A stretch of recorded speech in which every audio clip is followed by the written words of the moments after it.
Hello, today I'm going to talk about sustainability, what it is, and why it matters, so stick around.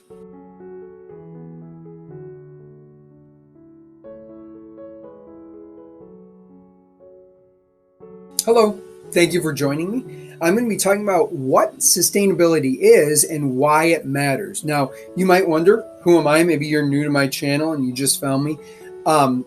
Why does my opinion matter? Well, I'd like to say my opinion doesn't necessarily matter, that what I share is based on facts that I've learned. I have my conservation social science degree from the University of Idaho. That is a degree that's heavy in environmental science and political science. I taught science for many years, and now I'm a STEM teacher. And so please stick around and learn about what sustainability is and why it matters. So first of all, sustainability, it's this sort of relating to or being a method of harvesting or using a resource so that the resource is not depleted or permanently damaged. So basically what this means is if we use something, for instance, a tree, if I cut down that tree, if I cut down an entire forest and I don't plant new trees, no, that's non-sustainable. That is unsustainable. That is non-renewable use. I used up all the trees. Now, if I cut down a tree and every time I cut down a tree, I plant a new one, and I use them up slow enough, by the time I cut down trees, plant new ones, I get to the other end of the forest and I come back. If I come back and that tree I planted is large enough for me to harvest again, that's sustainability. So let's talk. I'm going to be talking about ways we get electricity. That's a huge use of our resources. Ways we power our transportation, another huge use of our resources, and what we make our stuff out of.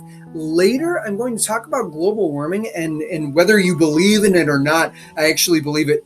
The debate needs to change. All right. And I will get to that. But I think those of you that believe in global warming and you're really, really fighting for it, I think good for you. I'm glad you believe in it. I think you're actually hurting yourself when you're talking to people that don't believe in global warming, because those people that don't believe in global warming, I think we all want the same thing, and we're not talking about it. So please stick around to that.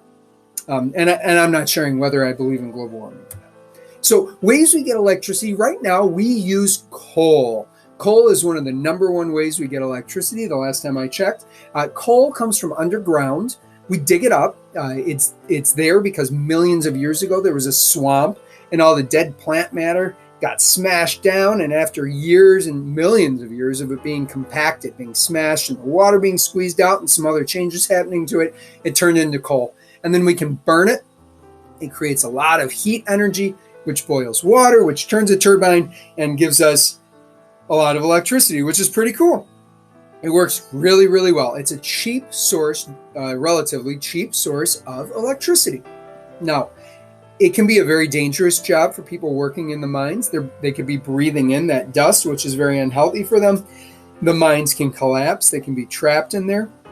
It's not the healthiest place to work, but it does give really, really good jobs to people that live in these communities. And I in no way would ever want them to hurt from the changes that we're going to see due to the possibility of one day coal running out. Or one of the big issues is, as we burn coal, it does cause pollution. And that pollution, and I'm not talking about global warming, that pollution can end up causing asthma. It can pollute our waterways. It can cause a lot of issues with people's health. And I think we can all agree we want clean water and clean air. So we look at alternatives, and some alternatives that we have would be like solar panels. The sun shines down on this and it creates electricity. Very cool. We're not using up the sun. Sun's energy would have been coming there anyways, so we're just using it up, right? We're using the energy that's right there. It was going to be absorbed anyways, maybe reflected as heat energy from the earth, keeping us warm. And we're just absorbing some of that energy and creating electricity. Very, very clean way. It's not polluting the rivers, not polluting the air. Yes, I agree. When they're being made, there might be some pollution happening.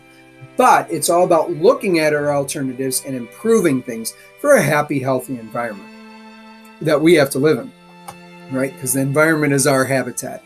Another really cool thing are wind turbines. As the wind blows by, it turns these fan blades that makes electricity. We're not using up the wind. Yes, we're changing a little bit of the wind. We are absorbing some of that wind's energy, so I'm sure it has some local effects on winds blowing, but overall it's a very clean way of getting electricity. Yes, I recognize that there is a large amount of energy put into building these, so hopefully they create more energy than they take to be made. All right, moving forward. Other ways we get electricity are through dams. We build these dams, and what it does is it keeps the water really high up here, and that creates a lot of potential energy for the water. It wants to, it's not alive, but it wants to go down, right? And so what we can do is we can force it through some maybe tubes that have a turbine in it that spin a little fan and create electricity. And that way we can use the movement of water, the gravity pulling that water down to create electricity, which is really a good way. This is really cool. I like this. I don't know if anyone's actually using these. This looks like a prototype. It's a computer animation, but it goes out in the ocean, and as the waves go past, there are these pivot points, and as it pivots, it creates electricity, which is pretty cool. I like that a lot. Not a lot of moving parts. I might as well take advantage of the waves being caused by wind, being caused by the tides and all that stuff. So that one's pretty cool. I like that. Ways that we power our transportation, so like our cars, our trucks, the vehicles we use, normally we're using gasoline. Now gasoline comes from petroleum. Petroleum comes from underground. We'll have these offshore drilling rigs that dig deep down below the ocean surface, and it pumps up that petroleum. Petroleum is made from millions of year old, mainly plankton, I believe, millions of year old dead things from the ocean. And so as we use it, we can't form more. Just like coal, that is an unrenewable resource. One day we will run out. It's non-renewable. It's not sustainable. We will run out of coal because it takes millions of years to be made. Same with petroleum. While we have it, we want to use it safely and wisely, and maybe use that energy to come up with new ways of getting energy for when we run low. All right, this one, obviously you can see an oil spill. A very bad impact on the environment. This isn't like cooking oil. This is awful, filled with a bunch of chemicals. Not something that you want near you. From looking at oil, like car oil, it seems as though they've linked cancer to too much, to being around petroleum too much. So I wouldn't worry. You don't have much to worry about unless you're like covering yourself with oil. Your hands are always covered with oil, and you're getting it in your mouth. Cooking oil is very different. That's made from vegetables. That's not what I'm talking about. All right. Let's move forward. So new ways that we can power our vehicles is through electricity. So this is a Tesla, and it has batteries all along the floor of it. And what they do is you charge those batteries, and that electricity from the battery then goes to some motors. I believe this one has them in the back. I don't think there are any in front. And makes a really, really nice, fast car. The drawback to that was that the range wasn't very far. They didn't go very far per charge. They're really fixing that with better battery technology. So very, very cool. They're also really expensive right now. So eventually, and they're slowly coming down in price. So maybe one day you'll own an electric vehicle. We also make our stuff out of things that are renewable and non-renewable. Some of our clothes, this is polyester. It's sort of that shiny fabric. Nice thing about it is it dries really well. It doesn't mold. I don't know. I have a hammock that, a polyester version does not mold very easily, or if at all, but the cotton version always covered with mold. So pretty gross. Polyester is awesome. It wicks water away. It dries pretty quickly. The problem is if it's near heat, it melts. So if you were ever near a campfire and for some reason it got lit on fire, if it was on you, it would actually melt to your skin. Very dangerous. When things like cotton, which are made from a plant, a sustainable resource, the cotton, if it was near fire, it will not melt. I think it'll burn eventually, but it will not melt and stick to your skin. This is a sustainable resource. It's made from a plant that we can plant new plants, right? Polyester is made from petroleum, which we cannot make more of.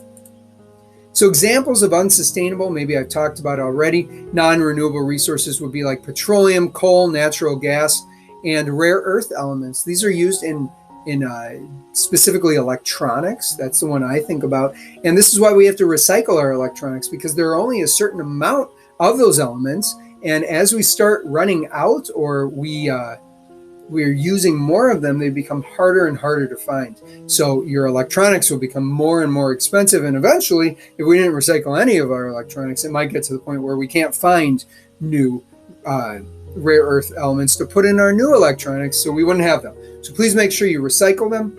Number one, in a lot of places, it's illegal not to recycle your electronics, but recycle them so we have those rare earth elements. We can take them out and reuse them. Examples of sustainable would be like wind, like I showed you with the wind turbines, the sun, right? We're not using up extra energy from the sun. Things that can be recycled. And then trees, which I already expanded on, but as long as we're using them sustainably, so we're not just cutting them all down and not planting new ones and not using them too fast, they can be sustainable. And then if we use water for moving things, that's sustainable. But if we're polluting our water to the point where we couldn't use it, and we're maybe using it too quickly, we might run out, especially in certain areas in the country, maybe a desert that relies on one river. That's not really, it's all about how we use it. So use it sustainably, don't pollute, and we'll be good. My last thing, global warming debate. And I sort of alluded to this. So whether you believe in global warming, right, or you don't, this is what I think we need to do. We need to change the debate, okay? The people that believe in global warming, they are worried about the world and the future and how it will affect humans and animals and a lot of stuff. And the people that do not believe in global warming believe that they are being told a lie. The thing is, I don't think anyone, I'm sure someone could, but I think most people would agree that pollution is bad, that we want our water to be clean so we can play in it, that we can drink it, that we can use it, right? People want our air clean so we don't have higher cancer rates, so we don't have asthma, so we can breathe and enjoy nature. I think everyone can agree on that. The thing is, global warming is such a big idea, and sometimes people aren't going to see eye to eye on it. I think if we change the debate, rather than we need to stop global warming, if we could say, let's focus on a clean, healthy environment, a habitat for all of us to live together, I think we could start working together a little bit better. Rather than debating on all this big data that is or isn't true, is good science, isn't good science, it sort of takes all that out, and we realize we all want clean water, we want clean air, we want to be healthy and happy. And I think, if we focus on sustainability, we'll solve the global warming issue anyways, and we'll also provide a happy, healthy environment for people to live in. So I think the global warming debate, I'm not exactly sure why they haven't changed that. I mean sort of the world as a whole. We need to start debating, what do we do to be sustainable and have clean air, clean water, and have a happy, healthy environment to live in. So thank you so much. I appreciate you listening to me, and please check out my other videos. So have a great day, everybody. Thanks for checking out STEM with Mr. Duda. Please like this video and subscribe. You can also set the bell to notify you when I make new videos. That really motivates me to continue posting these things online and gets you content that you're interested in. A lot of times I will link a playlist. Maybe one just showed up here. I might also link a video. It might show up right about here. And sometimes YouTube decides what video is best for you, but sometimes I assign one. So thank you so much for checking me out, and have a great day, everybody.